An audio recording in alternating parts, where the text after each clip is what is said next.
Hi everyone, welcome back again. मैं robin आप सभी को फिर से एक बार वेलकम करता हूं हमारे इस सेशन में, जो कि ज्योमेट्री पर बेस्ड होगा।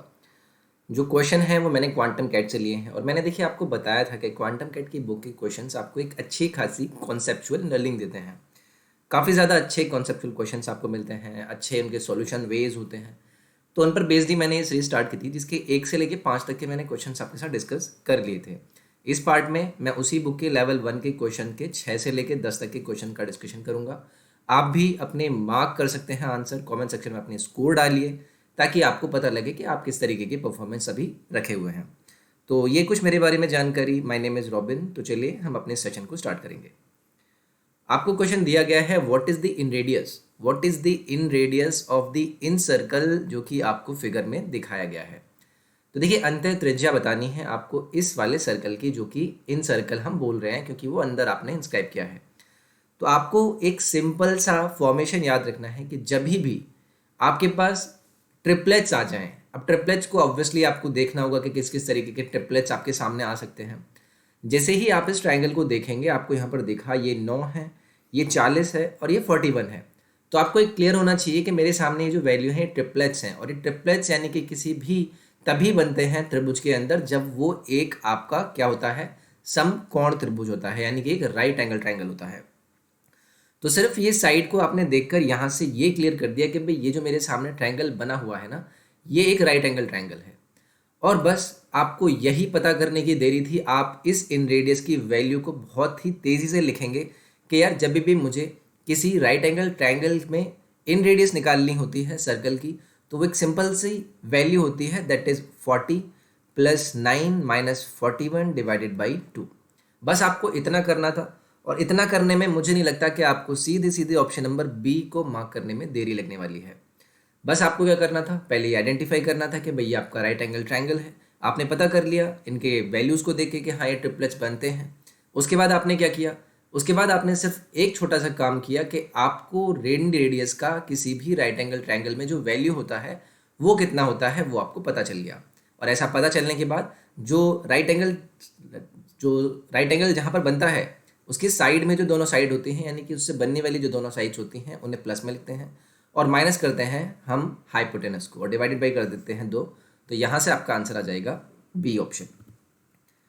नेक्स्ट है आपका, one of the diagonal of a parallelogram is 18 whose adjacent sides are 16 and 20 centimetre respectively.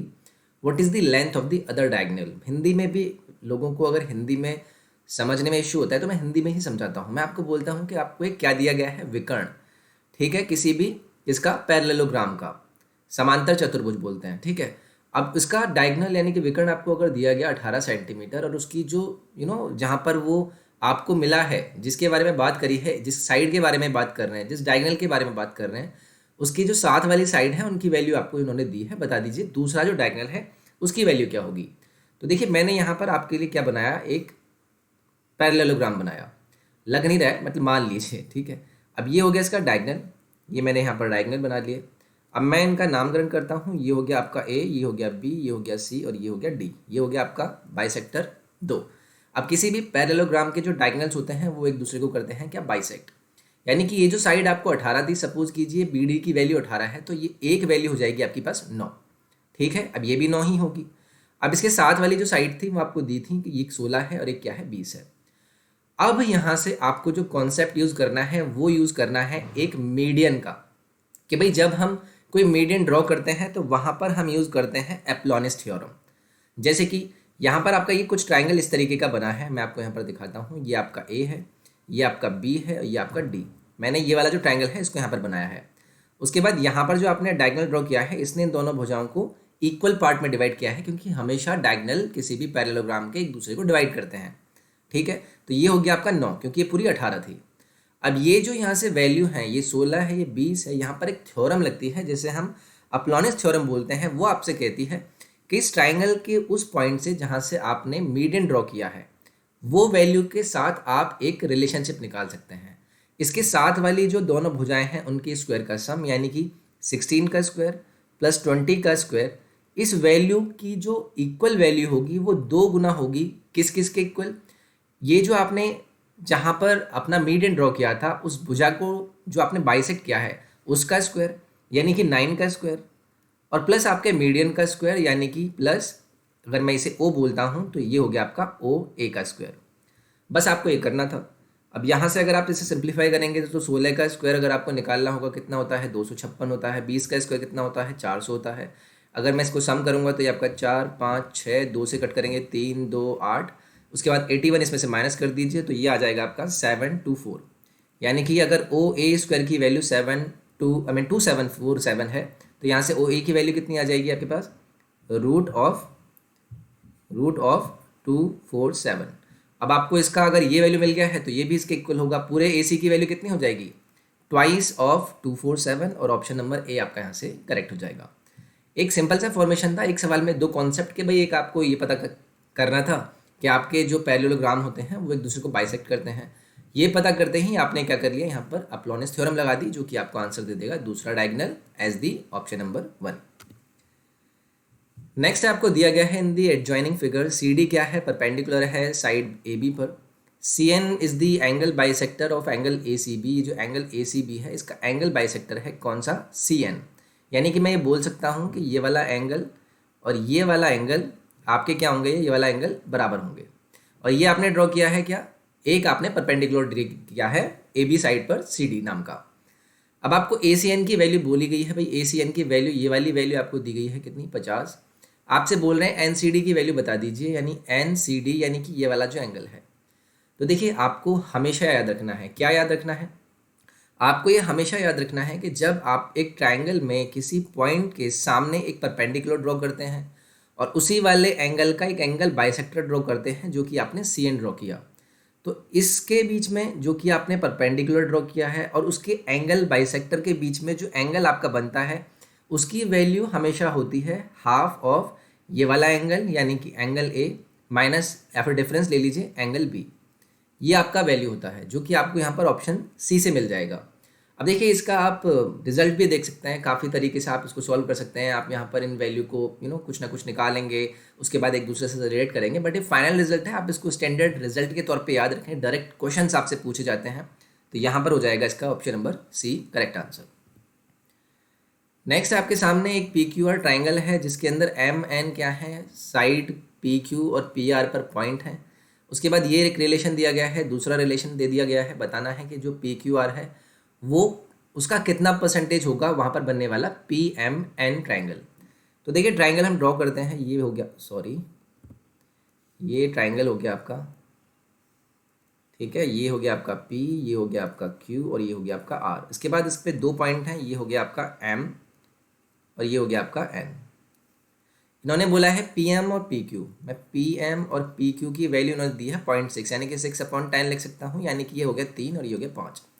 यानी PQ की वैल्यू अगर 5 है और PM की वैल्यू अगर 3 है तो ये आपका 3 हो गया और ये 2 हो गया, ये चीज़ क्लियर। उसके बाद ये वाला जो रिलेशन है NR अपॉन PR, इसकी वैल्यू है आपके पास 0.4 यानी कि 4/10 यानी कि 2/5 कर सकते हैं। अगर PR की बात करूं, अगर ये 5 है और उसके बाद आपके पास NR यानी कि ये वाली वैल्यू 2 है तो ये कितनी हो जाएगी, 3 हो जाएगी। तो आपको ये पता चल गया कि भाई ये देखिए रेशो इधर भी सेम है और इधर भी सेम है, तो आपने पता कर लिया कि जो ट्राइंगल आपने बनाया है PQR ये क्या है, एक सिमिलर ट्राइंगल है। ये आपस में क्या हो जाएंगे, सिमिलर हो जाएंगे, PMN और PQR। ये आपको यहाँ से क्लियर पता चल गया क्योंकि आपने साइड के रेशो को बदल दिया कि इक्वल आ रहे हैं। इसके बाद आपको सॉरी इसके बाद आपको पता है कि अगर साइड के रेशो आपके पास होते हैं तो आप एरिया के रेशो निकाल सकते हैं। आपने PQR से कंपैरिजन कराना है PMN का। तो देखिए PQR की ये वाली साइड कितनी है, 5 है, तो 5 का स्क्वायर यानी कि 25 यूनिट आपका ये हो गया इसका PQR का एरिया। उसके बाद PMN जिसकी साइड कितनी है, 3 यानी कि इसका स्क्वायर, PMN का एरिया कितना हो गया आपका, 9 हो गया। अगर आप सिर्फ रेशो की टर्म में बात करेंगे क्योंकि आपको पता है कि भाई साइड के स्क्वायर के इक्वल होता है एरिया। अब PMN 25 का कितना परसेंट है, अब मुझे नहीं लगता इसको करने में आपको टाइम लगना चाहिए, 36% आपका आंसर होगा। कैसे, आपको परसेंटेज बताना है, 9/25 × 100 आपको करना है, 4 बार जाएगा, 9 × 4 आपको कितना देगा, 36। ऑप्शन नंबर सी आपका यहाँ से करेक्ट हो जाएगा। नेक्स्ट है आपका in trapezium A B C D diagonal A C B D intersect करते हैं ओ पर, जो कि ओ बी और ओ डी को 3:1 के रेशो में डिवाइड करता है। एरिया बता दीजिए ए ओ बी और सी ओ डी 3:1 है, तो आंसर हो गया आपका सी। आसान है। देखिए आपको दिया क्या गया, ट्रेपेजियम, ये हो गया आपके पास ट्रेपेजियम। ट्रेपेजियम के बाद आपने डायगनल इसके किए और इसके बाद ये हो गया ए, ये हो गया बी, ये हो गया सी, ये हो गया डी, ये है आपका ओ। आपको बोला है ओ बी ओ डी। अगर ओ बी ओ डी की वैल्यू दी है कितना, 3:1, पूछा क्या है, ratio A O B. A O B यानी कि इसका और इसका रेशो बता दीजिए। अब इसकी साइड ए के करस्पॉन्डिंग कर रही है, इसकी 3 को कर रही है। ऑब्वियसली आप यहाँ से बोल सकते हैं कि भाई अगर साइड के रेशो आपके पास हैं तो एरिया के कितने हो जाएंगे, 3 का स्क्वायर यानी कि 9, 1 का स्क्वायर यानी कि 1, यानी 9 1 आपका यहाँ से एरिया का स्क्वायर का रेशो आ जाएगा। सो ये था आपका एक और पार्ट। आई होप आपको ये सेशन पसंद आया होगा। अगर सेशन पसंद आया तो please do like it, share करें, सब्सक्राइब करें चैनल को, और टेलीग्राम और इंस्टाग्राम पेज को एसएससी के अनअकैडमी फॉर्म में जाके फॉलो करें। लिस्ट डिस्क्रिप्शन में आपको लिंक मिल जाएंगे, वहाँ से जाके आप डायरेक्टली एक्सेस कर सकते हैं। अपना ख्याल रखिए। मैं फिर से नेक्स्ट पार्ट में मिलूंगा आपसे। Take care, bye bye, thank you.